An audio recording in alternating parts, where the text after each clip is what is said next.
In Diana Butler Bass's book that we've been looking at all month, the very final section of the book on gratitude is called Community and Politics. And I want to tell you that I spent probably more time on putting a sermon together this week than I can remember in a long, long time. And part of the reason is because when I think of politics, especially politics these days for me, gratitude is not the first feeling that I have. And my guess is some of you would say the same thing.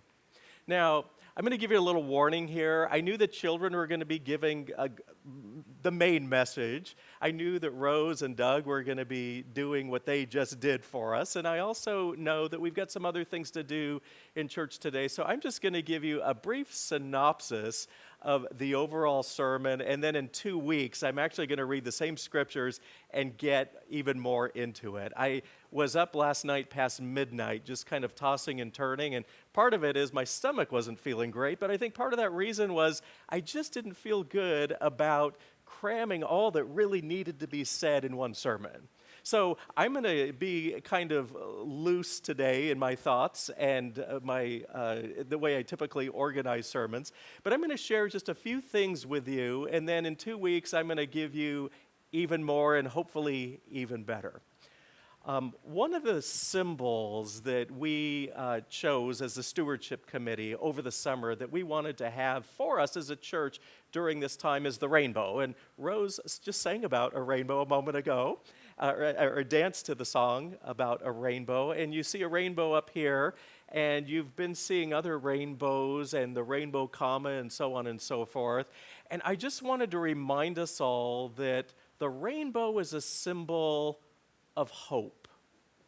And as I think about all of the things that have been happening politically in our nation and in the world, we have to hold on to hope.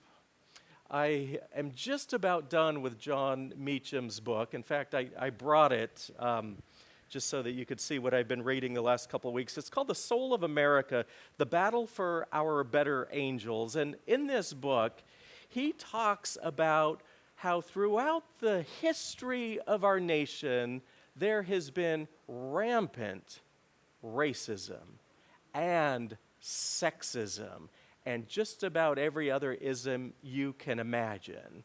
And those things hold us back from being the country that our founding fathers and mothers wanted us to be in the first place.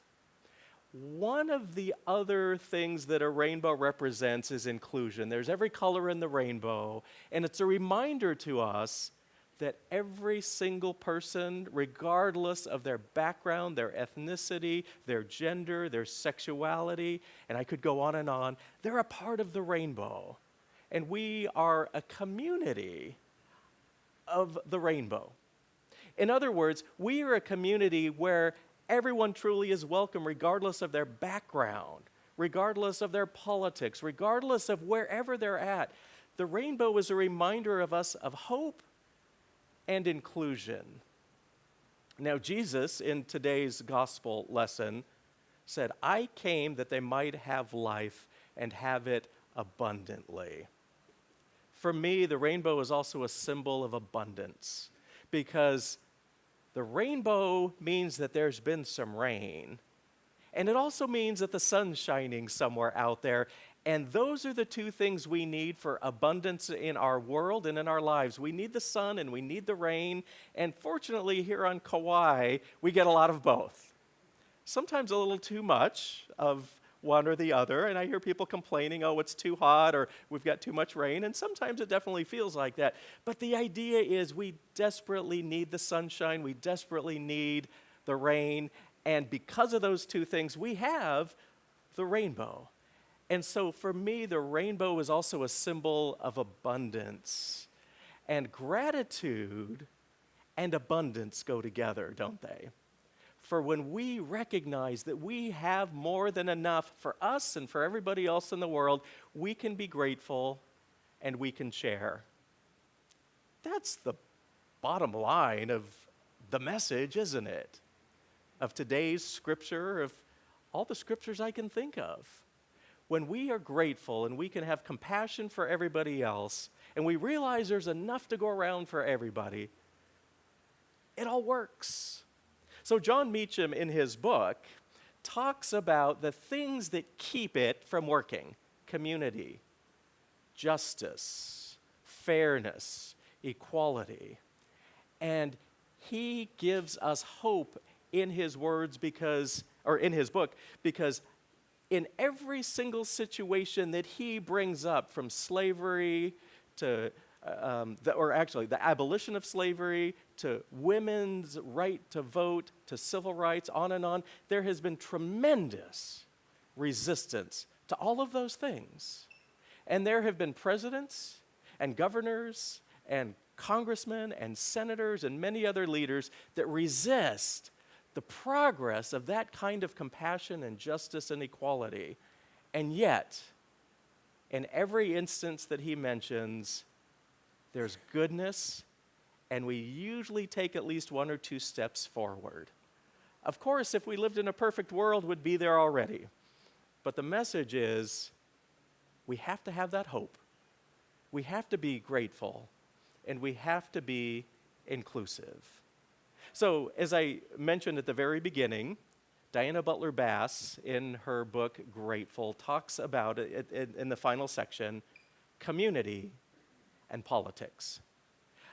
In closing, I just want to say the community part I get. You want to know why? Because of all of you. When I think of a grateful community, I think of you. When I think of gratitude, I think of the gratitude that I feel from you, and the gratitude that I hope you feel from me. And we are the kind of church I believe that the world needs, because we are diverse, we are inclusive, we are grateful, we are hopeful.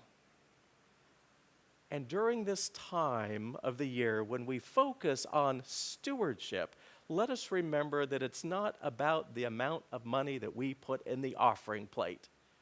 What is important to God is the amount of love that we have and the amount of gratitude that we have that goes into every gift, whether it's a monetary gift or a gift of our time or our talent or our very lives.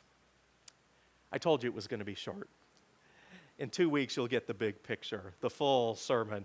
But I did want to just spend a moment reflecting a little bit on my own gratitude for this congregation. And as I think about the opportunities that all of you have had to express gratitude over the last several years that I've been here, over 4 years now, and especially over the last few weeks as individuals have come up here and shared from their hearts what gratitude means to them, I just want to say that it is your gratitude that brought me here in the first place.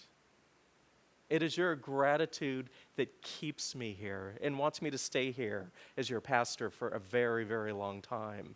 It is your gratitude, even though I might not say the right thing every single time, I may not always get it right, I may blunder once in a while, I feel your gratitude.